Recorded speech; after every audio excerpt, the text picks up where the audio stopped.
He played 14 NFL seasons, 10 of those with the Los Angeles Rams, winning 2 Defensive Player of the Year awards. He coined the term sack. Last month, Anaheim Hills resident and Hall of Famer Deacon Jones passed away at the age of 74.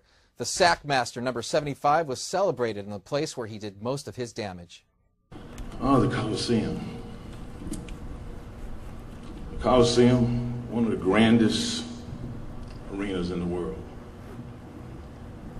which at one time hosted the grandest sport in the world, which placed on display the grandest personality that the sport perhaps has ever known, Deacon Jones. Fond memories came from his teammate and the last surviving member of the original Los Angeles Rams fearsome foursome defensive line that Deacon Jones anchored. I felt that what we tried to demonstrate over the years, what it was like to be a real team. We didn't just play on the field, we played off the field. Not so fond memories came from legendary opponents Deacon had epic gridiron battles against. Gail and I, we ran the ball. Deacon was our sworn enemy. He came after us with nothing but malice. And everything that you hear about head slaps and anything else, we were recipient of that. The head slap is a move Deacon used by slapping his opponent's head at the snap of the ball, causing his adversary to blink, giving him that split second he needed to get to the ball carrier. A tactic he mentored to another former LA Ram who played on the other side of the line of scrimmage. Deacon actually took the time to explain the science of that to me. And he actually told me how I could incorporate it into my game as an offensive lineman.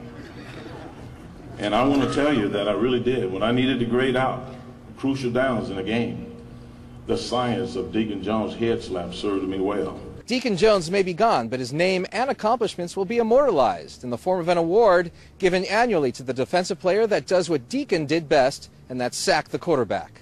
Permanently honor his impact on the NFL, beginning with this upcoming 2013 NFL season.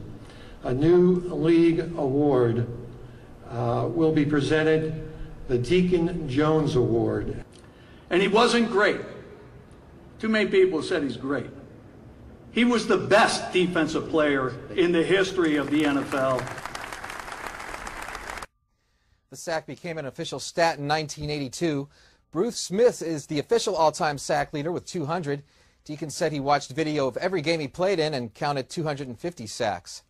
Deacon Jones was the 186th player picked in the 14th round of the 1961 NFL Draft when the LA Rams called his name. Just 12 teams back then, 32 teams now, and just 7 rounds with a bigger player pool. The Kansas City Chiefs made Central Michigan lineman Eric Fisher Mr. Relevant by picking him with the first overall pick this year. Well, what about the last guy chosen? Who is he? And instead of the guaranteed contract and instant stardom, what does he get? South Carolina tight end Justice Cunningham. He's the last player picked in this year's NFL Draft at number 254 by the Indianapolis Colts.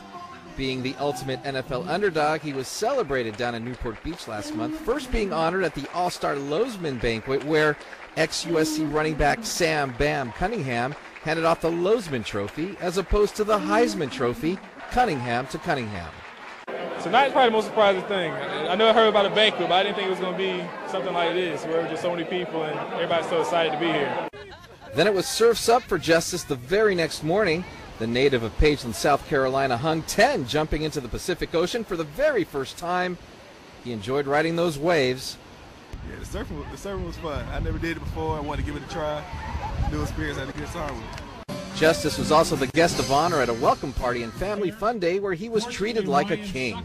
Justice was showered with gifts and got the key to the city from Newport Beach Mayor Keith Curry and Police Chief Jay Johnson. Justin begins his quest to make that Colts roster in a few weeks when training camps are set to open. Some baseball notes. LA Angels outfielder Mike Trout is a starter for the American League in next week's All-Star game at Citi Field in New York. He's the only Angel to make the roster. Atlanta Braves first baseman and El Medina High School alum Freddie Freeman is in a battle for the last spot on the National League team with the Dodgers' Yasiel Puig. And finally, second baseman and Canyon High School alum Grant Green has been called up to the majors by the Oakland A's. That's a look at sports. Let's send it back to Stephanie and Alex.